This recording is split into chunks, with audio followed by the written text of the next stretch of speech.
Doug Finke, David Shaw, James Sanders, Shahin Khan, and I will be looking at the news in quantum tech globally, take a deep dive into a topic, and review progress on our predictions. This is the Analyst Roundtable.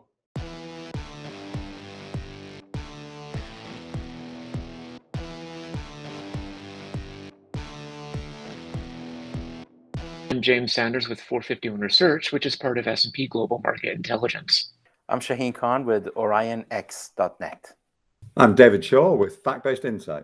I'm Doug Finke with the Quantum Computing Report. Welcome, everybody, to the Quantum Analyst Roundtable, Season 1, Episode 4. I am joined by my fellow experts, Doug Finke, James Sanders, David Shaw, and Shahin Khan, to take a look at the quantum news and take a deep dive into a quantum topic. How's everybody doing today? Doing Excellent, great. Andre. Great. You look like you're in the middle of traffic there in New York. I'll be in the middle of traffic as soon as we wrap up. I actually have to go to an office, being in New York for a few days, and wearing a suit. So sorry for not being in my usual T-shirt and flip-flops. Next time, again, flip-flops and T-shirts are also becoming less and less the attire of choice for quantum, as more and more people are raising money.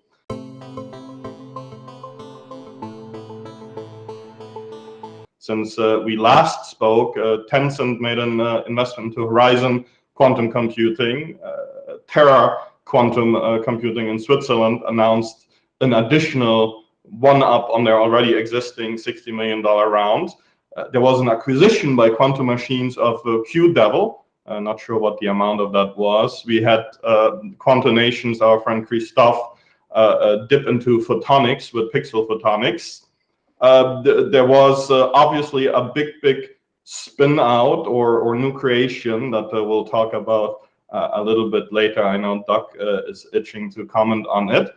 And QNASys collected some money as well. So no big SPACs, and with the exception of Terra, no huge tens of $1 million rounds, but some really nice investment activity.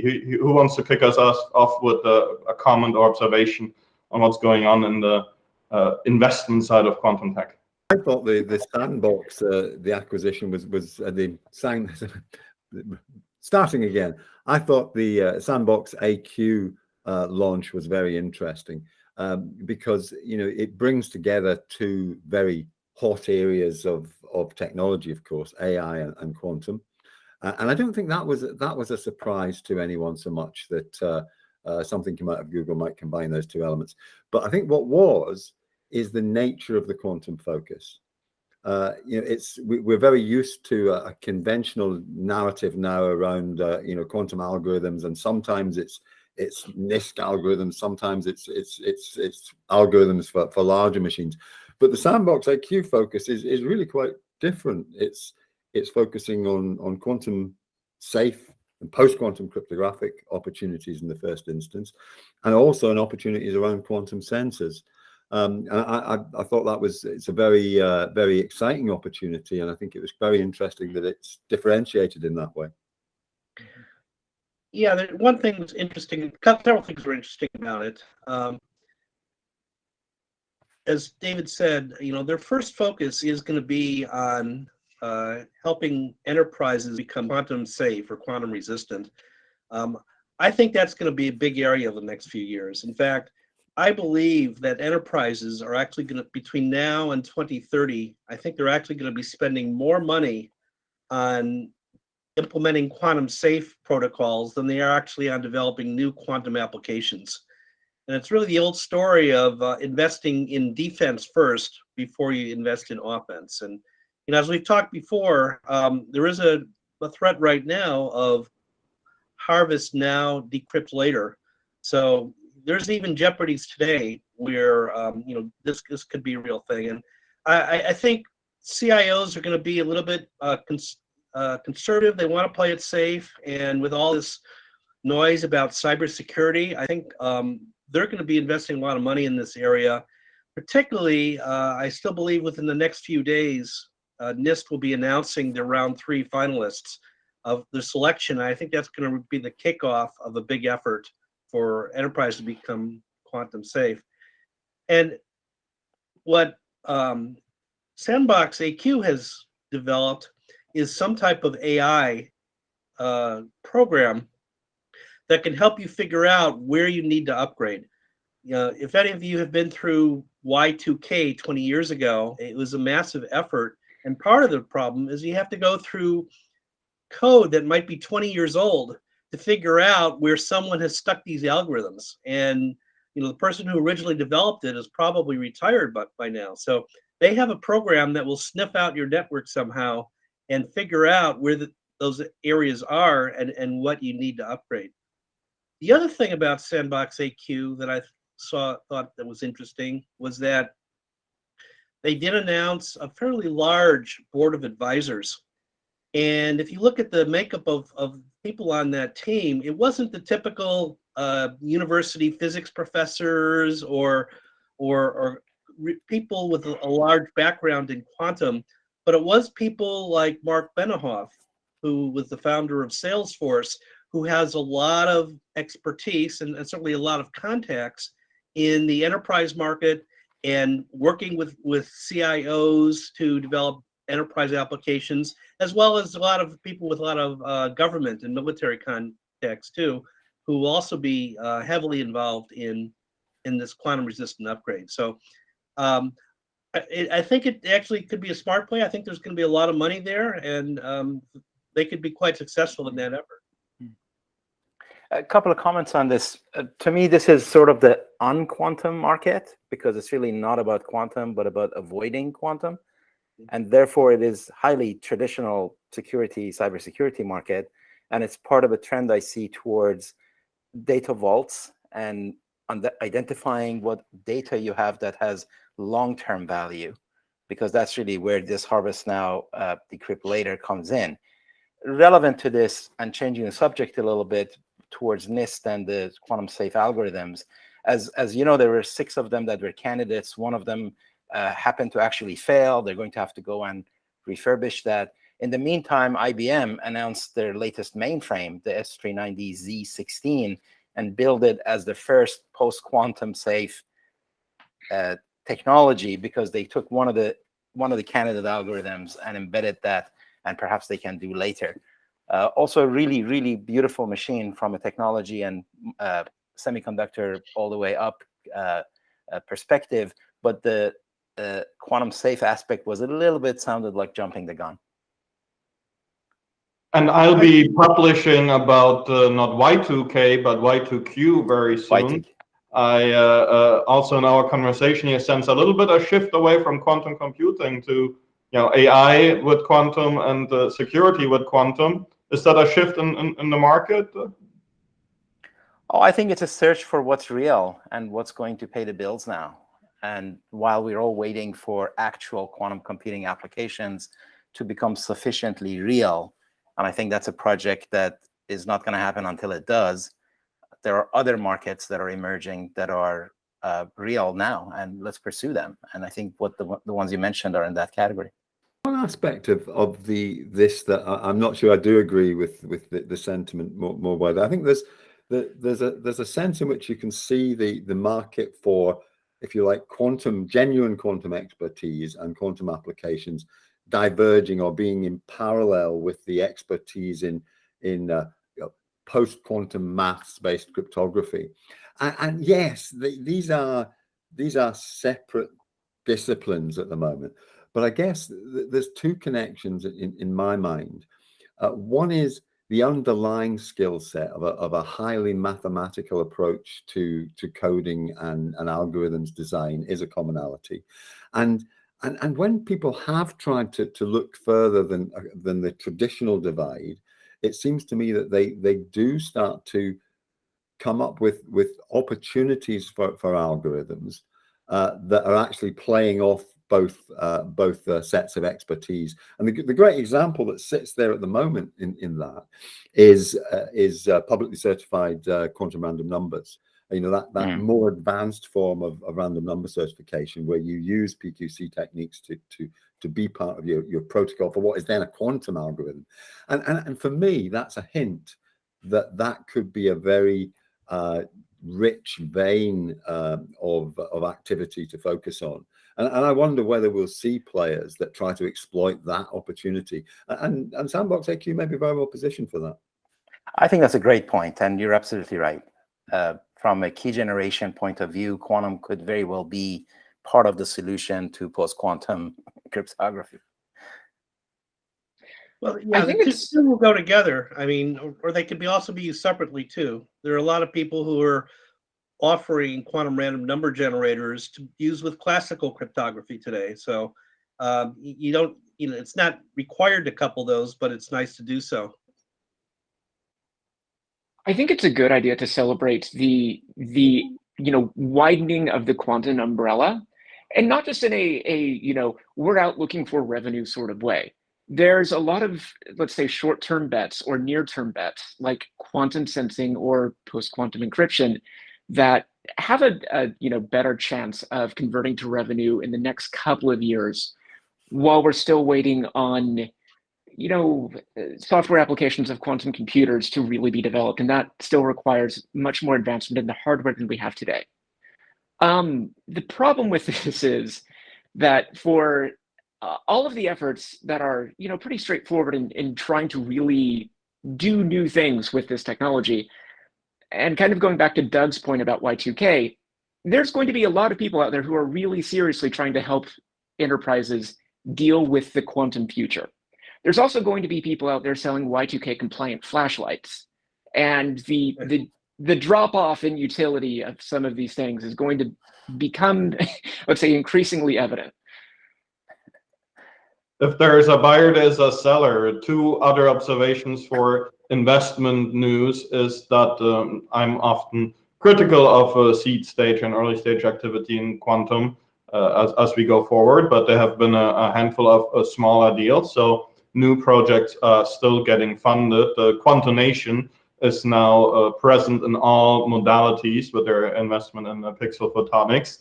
So congratulations, Christoph. You've got a full portfolio of architectures together here. And also we're starting to see smaller acquisitions. I've been saying for a while that we'll see a lot of consolidation this year and next year.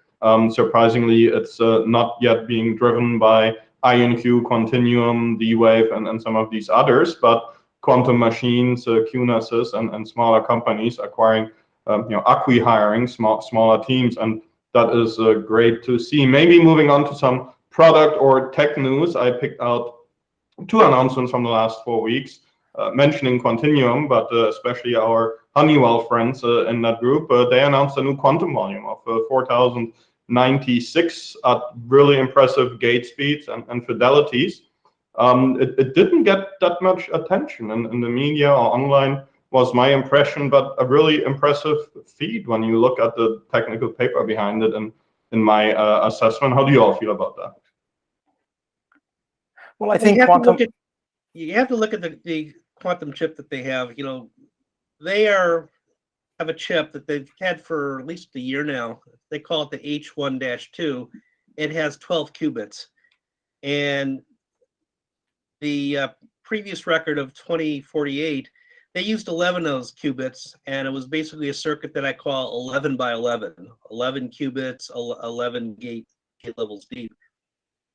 So going from 2048 to 4096, they went from 11 by 11 to 12 by 12. So, the unfortunate thing I think about quantum volume is that it's exponential. It's 2 to the n. So people think, hey, it's a great big deal because I've gone up by 2,000 points on this quantum volume metric. I prefer to say it's really moving from 11 by 11 to 12 by 12, and that's good. It's not quite as impressive. And apparently the way they did that is they just made some relatively minor changes to improve the gate fidelities and maybe the coherence times. And it wasn't very much, because I actually compared the numbers from last time versus this time, but just a slight improvement allowed them to do that. I think if I was reflecting on what I think strong about the Continuum Hardware program, I think it's great that they are able to have described what they're planning to do, and they seem that they then execute on doing it. But I think It's, you know, that's the positive. I think the negative is, you know, partly, you know, as Doug describes, that it's a relatively modest point to have got to. You know, 12 qubits is perfectly conventionally simulable. And the other thing that I think is a challenge for the Continuum Hardware program is that the relatively difficult steps have been kicked relatively deep down to the back of the program. So you've got steps such as the integrated optics. It's going to be difficult. Steps such as interconnectors, are photonic interconnectors of sufficient speed and fidelity going to be available to connect things together? That's, you know, that's another big challenge for that architecture in the medium and long term, and those challenges are further, and it's, you've got to remember that those aspects are not de-risked in that journey, and that's for me the flag in my mind about how smoothly that will go forward into ultimate delivery.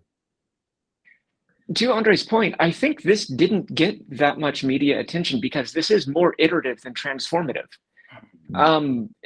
Honeywell, you know, 2 years ago, they had a message of we're going to double quantum volume every 5 years, right? And that, in terms of a comm strategy, is really masterful because the quantum volume specification lets you do that sort of thing, to Doug's point. But that isn't by itself all that interesting at this point. I think we've actually reached a point where in the media there's enough understanding of this technology that this sort of iterative change between 2048 and 4096 isn't actually that headline grabbing. And I think that really does underlie an understanding in the media of just how iterative of a thing this is. It's, you know, boosting from, let's say, a 25 megahertz 386 to a 30 megahertz 386. It's not huge, and that's a completely, you know, back of napkin sort of comparison. But I am really interested to see Honeywell go from just a track to more of a 2D array. So we'll see how their roadmap pans out, and when we start to see that type of hardware innovation from them again. You know, pushing towards performance metrics is a good thing, and I think quantum volume really helped bring some focus towards scale and fidelity. And with the other metrics that IBM proposed a couple of months ago with CLOPS, circuit layer operations, that's adding speed and pushes it forward a little bit. All of this is kind of climbing our way up the DiVincenzo requirements as we get closer and closer to applications. So I think they're all good. And I think pushing on all the fronts is also a good thing. So I applaud Quantinuum for doing that. I applauded IBM and the rest of them for actually pushing this forward. But it also just indicates, as you mentioned so well, James, that it's not transformative, but it just tracks the progress. And I share your sentiment that I would have been happier if it got a little bit more attention. I would like to applaud this iterative progress. I think it's important to make this substantive, engineering, research-focused progress. Somebody else going to Spain for a second who makes tremendous progress is Multiverse. Congratulations to Enrique, who filed 22 patents, and I didn't review them, to be very honest. I don't know if any of you did, but working with a lot of startups in the space, even bigger vendors, it is rare to see that many patents or even a patent or IP strategy, and we've seen a couple papers and use cases out of Multiverse in the last few weeks that substantiate that as well. No paradigm shift yet, but very, very strong iterative progress, which contrasts with another company that I posted, I think, 5 words about yesterday, 192 days since their SEC filing, a very large SPAC and IPO, and now they're in the news claiming that some of their prospects and sales pipeline, but also technological capabilities have been overstated. Archit, are they at the opposite end of different industry? You can't compare apples and oranges, but the opposite end of what Honeywell, Continuum, Multiverse and others are doing here, or is this just the media looking for stories? I really do want to point out that it's really fantastic when companies like Honeywell, now Continuum, and Multiverse come out with receipts, right? You need the patent applications, you need the technical papers demonstrating that you've actually achieved the thing that you said you have. So before we get too deep into the Archit conversation, I do want to just point that out, because that's validation, right? That's really helpful for this field to show that you're actually doing the thing that you're claiming to do. For Archit, this is, I have to, go back to what I said in December when we were all at Q2B, Andre. I'm really not sure that it's a good idea to marry an unproven technology like quantum computing with an unproven financial vehicle like SPACs. And we're seeing this come to bear now, aren't we? Well, I think there's a balance between passion and, entrepreneurial zeal and confidence and trying to make this happen. And then you have to temper that with humility and integrity and making sure that you're kosher on every front. And that's just a difficult balance in some cases. I do advise everyone to err on the side of being kosher than not. And this is an example of crossing the line, perhaps. But it's also not good for the community when that happens. I think that as a community, we need to really enforce and make sure that we're keeping at least one toe in reality. It is okay to be aspirational, but it's not okay to cross the lines. Hey guys, One thing that with me. Go ahead, David. I brought a prop with me for this session. This is the ARC 19 patent, if I can get it on camera. So that's one of the Archit patents. And so one comment is, congratulations to the Multiverse guys for getting 22 of these out, because it's a big effort putting patents out. I think it's going to be a very interesting part of the field. But I did want to make some comment about the Archit situation, because I think there's two things colliding in the discussion over this. There's been a rumbling controversy in academic circles about Archit's technical claims. And actually the news that came out yesterday was more about presentation of revenue claims, which is more a conventional financial investment issue. And I think it's important to keep the two things in parallel and in balance. If I talk a little bit about the technical side controversy, one of Archit's approach is very interesting, because it is a novel innovation which takes ideas from conventional maths-based cryptography, particularly symmetric cryptography, and it isn't QKD, but it takes some very important ideas from QKD.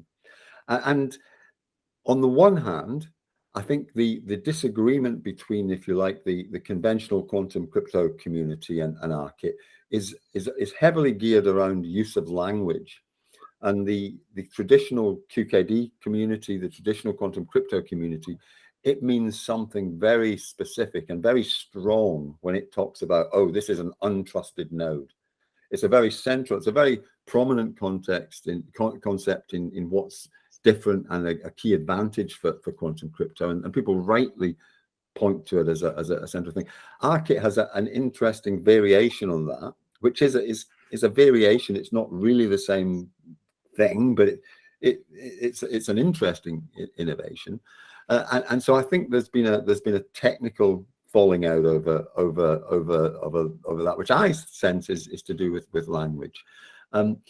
There's another part of it on the technical side that when Archit was in its startup mode, when it was getting ready for its launch, it hadn't gone out and explained these things to the market.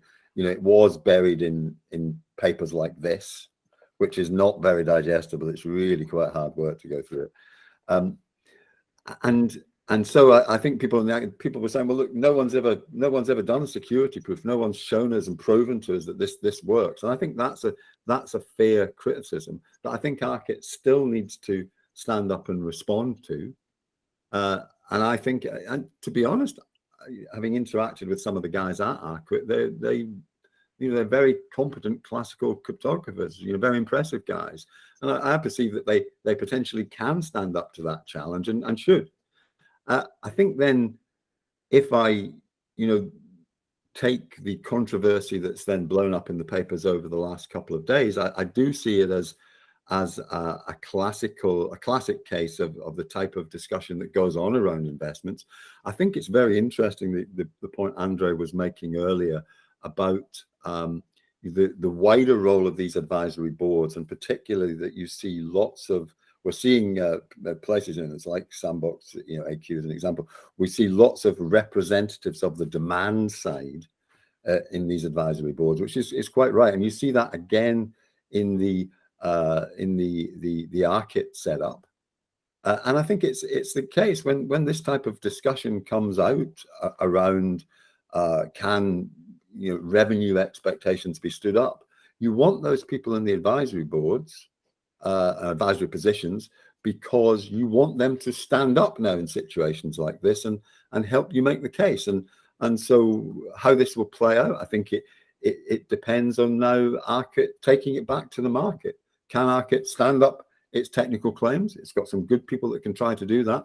Can Archit stand up its revenue claims? It's got great contacts to help do that. Let it do it.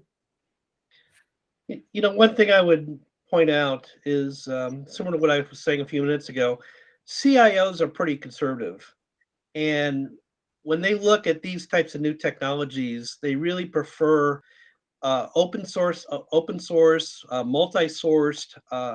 non-proprietary type of technologies, because it allows them to mix and match vendors, among other things, and it also gives a more of a shining light on the viability of that technology. So, that's one of the issues I see with anyone who's proposing any type of proprietary technology for cryptography. On the business side, I would also mention that one of the concerns that I've heard from some people is that stuff where companies fail, they have a big SPAC and they don't meet up their expectations, could lead to some form of a quantum winter. The biggest problem with SPACs is that the people who are buying into those SPACs is the public, and the public is not going to do as much of a due diligence as a venture capital company would. So I think as an industry, I advise people to really be transparent. I think these things like the patent filings are good, publishing roadmaps are good, and even more important is meeting the roadmaps that you publish. It helps people get the trust. But if the industry isn't careful, if we have too many of these massive failures, that could really put a damper on the investments, not only from the general public, but if the general public shuts off the spigot, I think the venture capitalists might get a little bit more concerned too, and they may not make as many venture investments anymore. A difficult marriage, as James pointed out. Every marriage comes with fights. Archit is the first symptom of one of these marital fights. More will come as we see more of these big deals in quantum.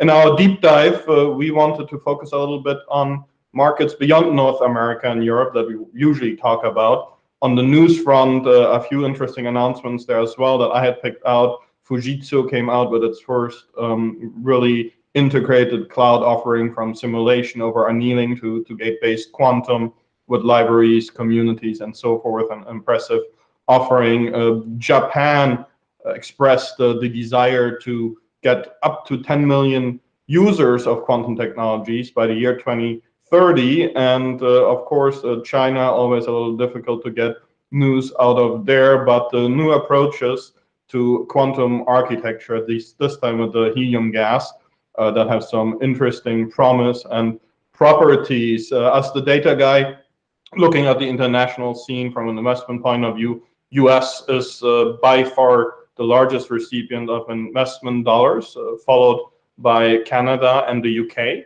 The US is also the biggest source of dollars in terms of private capital when it comes to quantum, followed by the UK and by Germany. And then you have countries like Israel and Australia, but also France, especially over the last 6 to 9 months, vying for a spot in the top 5 here. And other countries, coming on the scene with big national programs and yet still smaller commercial efforts. So as we look at the international scene in quantum computing, but also other quantum tech applications, what are your thoughts on how the international efforts compare to what we spend most of our time discussing, James? So the thing with quantum computing is that there's going to be a lot of startups that are pre-revenue and will be pre-revenue for some time. And so government support, particularly financial support, is a really welcome circumstance for pre-revenue companies undertaking initial research into emerging technologies like quantum, as well as for the standard educational institutions and national laboratories that need research funds. S&P Global has actually totaled up this number, and inclusive of governmental efforts between the US, the UK, the EU, the Netherlands, and Russia, an aggregate $4.28 billion has been pledged by governments to advance quantum computing research. Yeah, one thing I would mention is many of these overseas governments have looked at what happened in the history of the computer industry, and the U.S. has led in most of the first and second generations. The U.S. has led even in social media, and many of them are vowing. You can read their country's plans, and they're vowing that they don't want that to happen again. They want to be on at least an equal basis. I see David smiling there because I hear that from the UK. But they at least want to be equal to the U.S. or perhaps even ahead of the U.S. So it's not, the quantum market is not going to be as U.S. dominated as classical computing was in its past. And one country, of course, that I would mention is China. We actually just posted an analysis of how much money China has invested over the past 20 years in various forms of quantum technology. And the number we came up with was 25 billion. And it's, a large number of efforts, many, many different government departments, but they definitely have a much longer term time frame than most other countries. Yeah. So my observation along these lines is that the mix of government versus private money, the U.S. wins pretty much on all fronts. They have dialed up the federal funding and help in addition to the private money. There's lots of activity in Department of Energy labs, from Sandia and Los Alamos to then NASA and to other supercomputing centers, which in fact are a promising area for first real applications of quantum computing.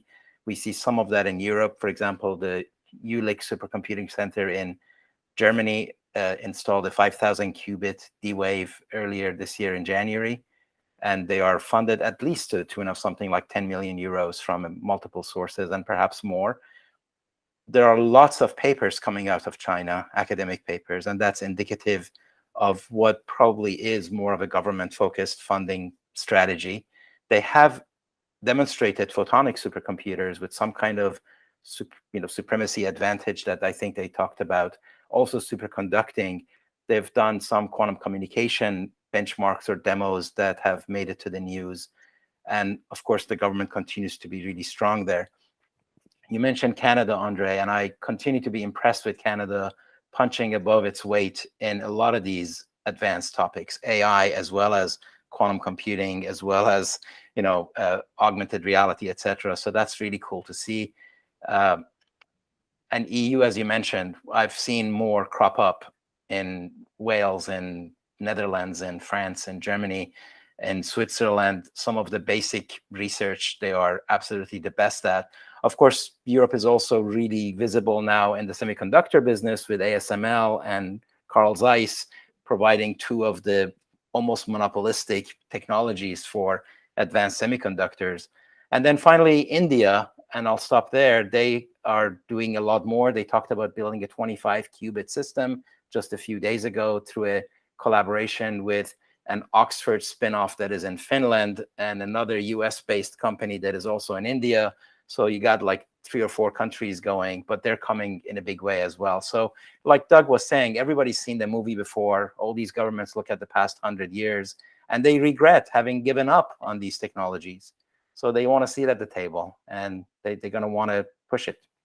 As one of the 2 Europeans on this roundtable, I'll play a little bit of devil's advocate. Doug, you mentioned a study just published on quantum computing, report.com by A. Crapes, 25 billion in China. She also found that something like almost 90% of all critical patents in QKD and quantum communications can be claimed by a dozen or so Chinese professors. So a real IP threat here.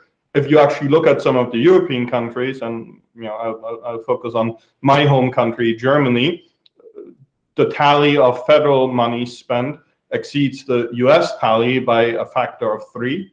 You mentioned the Jülich Center, but we also have 21 high-performing computing centers that all have quantum computing co-location plans. We have the Munich Quantum Valley, we have efforts in Berlin and other regions. What we lack are the startups. There is a laughable 8 or 9 startups that really count in Germany within quantum technologies, and no big champions like the Googles, IBMs, Microsoft, Amazons of the world. That is the big difference, right? But personally, I wouldn't feel comfortable saying that the US is winning this race. David? Yeah, I just wanted to come in on that because I love the businesses and the progress that's been demonstrated in the US. I love the progress that we see in other Western countries, in wider Europe, in Canada, in Japan, Singapore, etc. But I really reflect now, and I think I struggle to say that China isn't leading the quantum race. We look on multiple regards. Who actually has a quantum device that can outperform best classical emulation at the moment? And with all respect, I love the Google demonstration. I think it's an adequate and necessary, but actually it's been caught up. And actually it's only China that has devices at the moment that can outperform classical devices. And they've got 2 on different platforms. They've got the Zhuhongji superconducting qubit. It's actually, it copies the Google concept, but it is now bigger and more capable. It's impressive how quickly they've caught up. Their photonic Zhuhongji, I am not pronouncing it right, but it's clearly it's an optical bench setup, but much bigger than has been achieved in the West.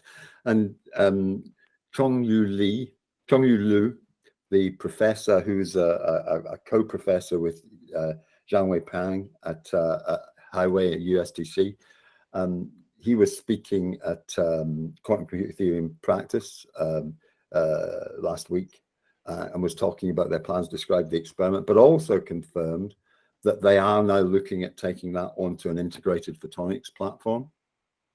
And they are powerfully placed to be able to implement on that.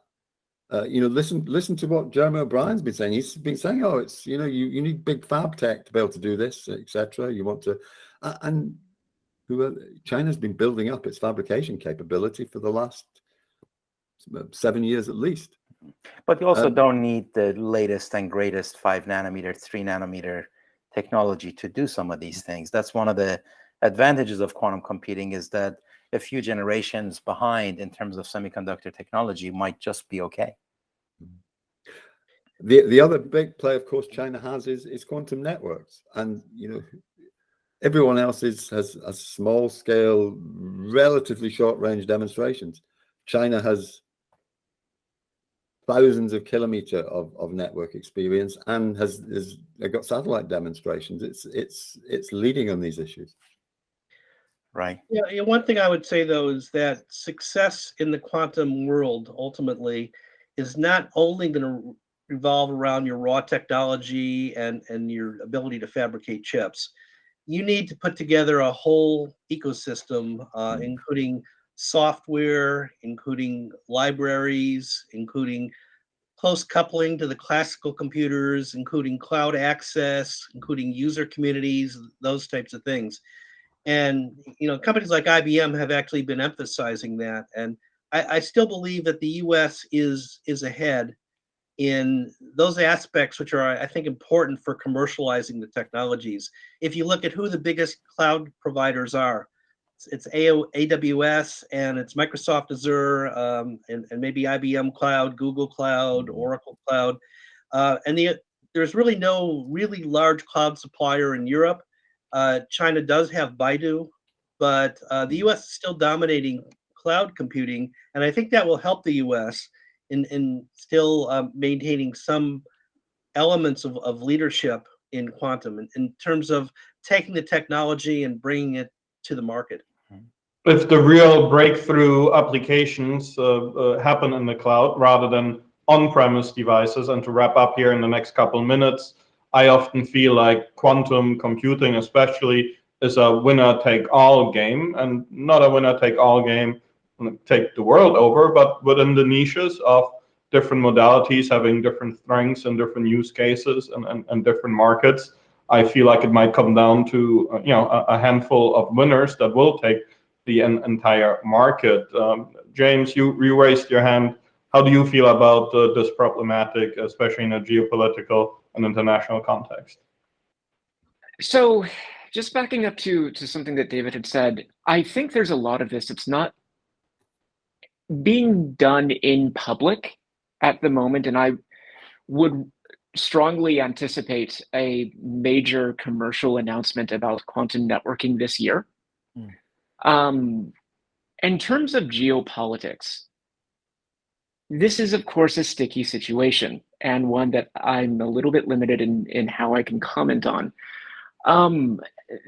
The thing to keep in mind is the timescales for this are not going to suddenly, this isn't a treadmill where you're going to go from 1 mile an hour to 10 in 5 seconds. There's going to be ramp up.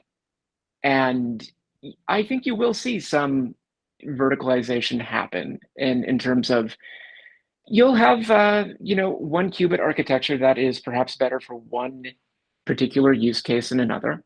And so it is worthwhile to keep ongoing research into a variety of different qubit architectures. Maybe by the middle of the decade, that'll demonstrate itself a little bit more. There will be more proofs of concept that indicate that. And probably closer to the end of the decade, there's going to be more of a universal situation. But the timescales for this are still pretty long.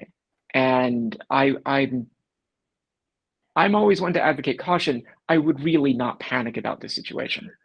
That's true. Can I make some a couple of points I wanted to flag about the UK program, because I actually think it's a very interesting moment at the moment for the UK program, and it's maybe not so widely realised. Obviously, it goes back a long way. The UK program really kicked off 2014, and was really noticeable. But it really forged this definition of quantum technology as yes, it's quantum computing, but it's also quantum communications. It's also quantum sensing. That was a powerful moment that's built through back from 2014, and there was phase 1 took us up to 2019. Further phase, nominally the next phase 2 is 2019 to 2024. But even though it would seem that that's a few years off, actually, of course, the program financing has actually been committed now. The money for that period is all now written out in grants. The grants are away. And so very much now is the time that the UK is working out what does it do next. What should phase 3 look like? And there's a subtlety. The UK launched its program in 2014, but just you may have noticed that the UK political classes have been very much distracted elsewhere over the years since then. There's been other things going on, frankly, and that's been great because the UK scientific establishment, the UK civil service has been powerfully behind this in pushing it through, and that's worked really well. A lot of good things have happened. You can point to a lot of success, but to make a step up to another scale of funding, to a different level of commitment, that would be needed to transform the next phase, to take it onwards, you really need to join up that grassroots bottom-up drive with the top-down pull of the really senior levels of government. And adding to that, the time it takes to educate and train your workforce, which is many years. The time it takes to build up your supply chain, which to date nobody is controlling across the critical pieces of it. The time it takes to think and execute on your enterprise, implementation. So I really think it is time to think about it today. Shahin, Doug, let's wrap this up.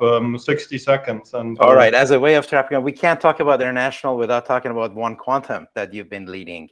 And it's a wonderful grassroots activity, and I'll let you speak to it. But I also have been an advocate and a member of the Washington, D.C. quantum computing meetup, who do fabulous work and just week in, week out invite. And in fact, One Quantum folks are very much part of that. And it is really great to see presence from all over the world. So I'll let you take us through One Quantum. Thank you so much. Led by Rupesh as my CEO, we now have over 15,000 members and 25 regional chapters, plus the Women in Quantum chapter, a startup chapter, an LBDG chapter. And we focus on mentoring, career services, and social impact projects, and really hoping to provide an on-ramp for anyone interested in quantum that might potentially also be left behind by those big SPAC-fueled companies that don't see commercial interest in that. Doug, your final words. And yeah, I just want to repeat what Shahin said or emphasize. I think you've done a great job with One Quantum. Definitely, it's helpful that more people get involved with quantum, particularly in those areas. And I see you've put an emphasis on what you might call the non-classical, countries in Africa, for example, that would not normally be involved in some of the more advanced computer technology. So I think it's a great effort, and just continue. Thank you so much for your kind words. What you don't see is that we start out these recordings by promising to be shorter every time, yet every time we end up around 45 or 50 minutes. It is always a pleasure to be chatting with you, James, Doug, Shahin, David. Thank you so much for your insights and expertise. We'll see everybody else again in 4 weeks. Send us your feedback, your questions, your ideas. Maybe we'll have guests on this as well. If you have things to say about certain topics. For now, this concludes Season 1, Episode 4 of the Quantum Analyst Roundtable. Round and round we go. Round and round we go. You can find each individual's analyst research and analysis online at quantumworlddetangled.com. We hope to see you soon. This concludes the Analyst Roundtable. Quantum is coming.